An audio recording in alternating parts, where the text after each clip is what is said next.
उन लोगों को भी हमें इस आयोजन के साथ शामिल करना चाहिए और समाज के तब उन सभी लोगों को सम्मानित करना चाहिए जिनका योगदान राष्ट्रीय सुरक्षा के लिए या सुरक्षा बलों से लोग जुड़े हुए रहे हैं या कोई शहीद परिवार है, उन लोगों को हम लोगों को उस अवसर पर बुला करके सम्मानित करना चाहिए। इसकी एक विस्तृत कार्य योजना मुख्य सचिव के स्तर पर यहां पर राज्य स्तर से तैयार हो जाए और इसे भव्य रूप में आयोजित करने की व्यवस्था की जानी चाहिए।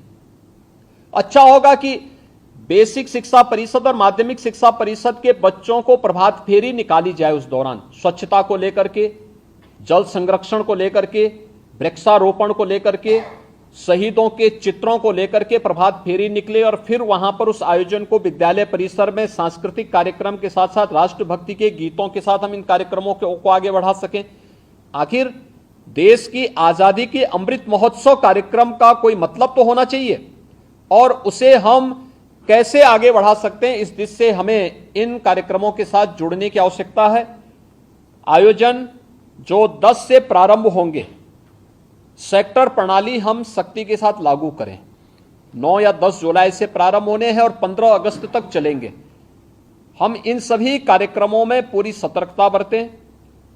इस दौरान हमारा प्रयास होना चाहिए कि सभी सीनियर अधिकारी एक एक गतिविधि की मॉनिटरिंग करें, पेट्रोलिंग को बढ़ाएं। शरारती तत्व अपनी हरकतों से बाज नहीं आएंगे जब तक आप कठोरतापूर्वक उनके खिलाफ कार्रवाई नहीं करेंगे और हमें कार्रवाई करने में किसी भी शरारती तत्व के खिलाफ एंटी सोशल और एंटी नेशनल एलिमेंट कोई भी हो, उसके खिलाफ कार्रवाई करने में कोई हिचक नहीं होनी चाहिए। किसी शरीफ व्यक्ति को अनावश्यक रूप से कोई भी व्यक्ति प्रताड़ित न करने पाए, इन चीजों को भी हमें ध्यान में रखना होगा।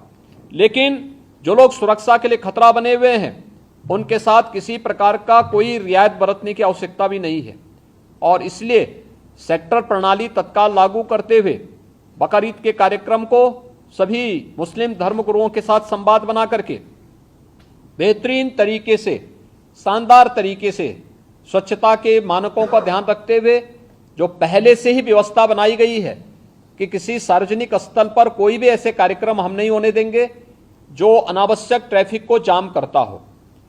जो परंपरागत रूप से कार्यक्रम चलते रहे हैं उन सब उन्हें छोड़ करके, खासतौर पर जैसे कावड़ यात्रा निकलेगी या मुहर्रम के जुलूस निकलेंगे, अगर वे परंपरागत रूप हैं, हमारा प्रयास होना चाहिए कावड़ यात्रा हो या फिर मुहर्रम के जुलूस, अस्त्र शस्त्र कोई लेकर नहीं जाएगा।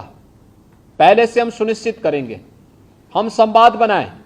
त्रिशूल लेकर के भी कावड़ यात्रा में कोई जाता है तो पहले से उसको जानकारी देनी होगी,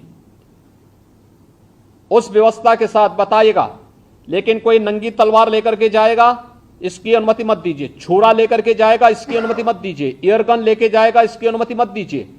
अनावश्यक रूप से भावनाएं आहत न होने वाली कोई भी ऐसी हरकत प्रशासन के स्तर पर भी न हो और कावड़ संघ हो